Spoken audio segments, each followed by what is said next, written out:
Hey everybody, Run this 342 here with another Warframe gameplay. And we had some major Khora changes based off the feedback during the weekend when she was released.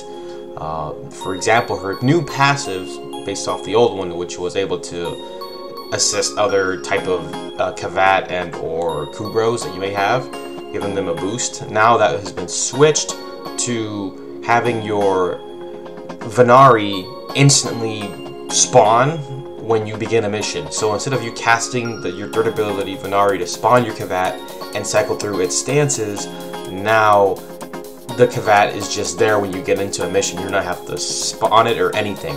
You can only spawn the Kavat again if the Kavat is down or it dies. So, well, if it dies. If the Kavat is down, obviously you can, well, I'm not quite sure about that.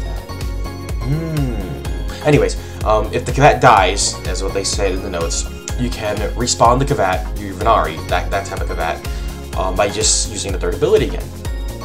But yes, that is the major change in what most people complained about to DE. It was spoken in the dev stream that people did not like the fact that you had to spawn your Venari out to do it, you know, just to fight, and it's on a timer because then it despawns. They want it as a permanent staple, and DE delivered. Anyways, let's get to her abilities. Let's start with Whip Claw, number 1, her first ability. Whip Claw will apply to and benefit from the melee combo counter. All enemies caught in the Strangle Dome, which is your 4th ability, will take half of the Whip Claw's attack damage when one enemy in the Strangle Dome is hit with Whip Claw. Hitting an ensnared enemy with Whip Claw will cause the living metal to propagate. In other words, it will cause the living metal to expand. Moving on to its second ability, Ensnare. This is the ability that you cast that chains the enemy in living metal and stops them from moving. And if anyone else gets close, they get dragged into it. Well, this is what it is now. Ensnare affects multiple enemies, so now it's not just one, it's multiple people. When an enemy is ensnared, the living metal will propagate, meaning it will expand, and put in every enemy within range of 75% reduced duration. Wow. The living metal ensnaring enemies will then propagate a second time to pull in another wave of enemies within range. So it will expand again, pull in people that are in range. Procs no longer wake up ensnared enemies, so they will stay in their sleep status. They'll be strangled. So pretty awesome. It expands without you doing anything. It's essentially become an AoE skill. The third skill, of course, Venari, like we mentioned at the beginning of the video. Now your Kavat spawns when you spawn in the game, and the only thing it will do is either revive the pet if it dies, and it can change its stances from attack, defense, or heal. So that's your third ability, the new one now. The cost is the same, 50 energy when you use it, but to change through the cycles of attack, defense, and heal, you have to hold it just like you would hold Volband's abilities. Hold the skill button, or whatever it is for you, and you'll cycle through each stance. And lastly, Strangle Dome. Change the casting animation to better reflect the Strangle Dome, to better reflect that Strangle Dome is cast from Khora's body placement, and change now reflect custom accent color. So you can change now the color of the sparks that come from the chains with as an accent color. You can change the color to whatever you want. And once an enemy dies in a Strangle Dome, it will drop to the floor, making room for new victims. So once your enemy is dead, you have space for another one. It will be similar to Volband's ability, because there's a cap and it won't pick up any more people. This is the same thing, but the Strangle Dome. It's essentially really the same thing. But I don't know, it's up to you with range and all. It's how you customize it, but in my opinion, it feels like the same thing, but a new feel to it, more chainish type of feel. But that is the changes for Khora. Let's see what you think. My personal opinion on this change, I don't like it very much. Mostly, and don't hate me for this, this is my opinion. Her new passive, which lets your Kavat spawn, that is nice and all, but the issue is the Kavat is now free roaming. It's near you, but it will go and attack whatever it sees first, and it will do whatever it wants. You can command it by using the ability, but here's the problem. You are, for example, you are far away from your Venari Kavat. You use your skill to attack a target in front of you. It can't be completed.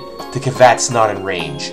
That, I believe, is a problem, and I do not like that. I've seen it in the gameplay you're seeing now. It has happened to me. The Venari either is not in range, or I get an error saying cannot target the enemy for some reason, because the Kavat is not there. A good fix to it that could probably solve the issue is when you use that ability and there's an enemy in front of you, that Kavat that is lost wherever it is will just spawn right in front where the enemy is and annihilate it. Now, if you want to know how an enemy is marked when you use that ability to attack with your Venari, you will see a little slash icon above that enemy's head, just like you would see for Ash's Blade Storm, but the accent depends on the color of, the color you chose. So for me it's a light blue, unless that's the default, but I didn't really check for the cosmetic stuff. But yes, that is how you can tell which enemy you targeted for your Venari attack.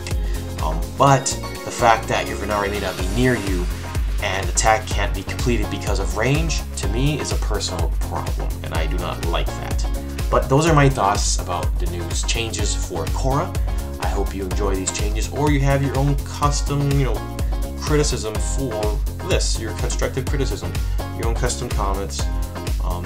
Just don't drive the devs nuts, because that was on the dev stream. He was excited. He was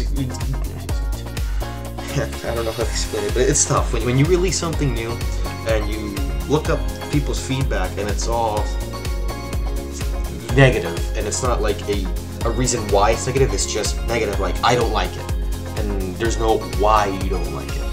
So if you want to leave feedback on these changes, do so, but make sure it's constructive. So say what you don't like and why you don't like, and there's 3 things. Explain how you would like this to be, the change, that type of scenario, because it'll help the devs more. They will give them actual sufficient feedback, and they could come to a conclusion once they had gathered all the feedback from everyone who does or does not like changes and what they would like to see. So that's how pretty much how games get better.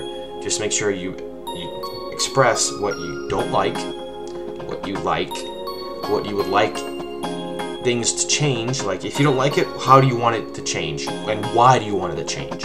That is a good way to give feedback. Not just I don't like it, because they're like, okay, you don't like it, but this guy might like it. So if you want your comment to count, your feedback to count with DE, just make sure it's detailed. All right. But anyways, that's it for me. Thank you so much for watching. I'm RunThis342, and I'll catch you guys on the next video.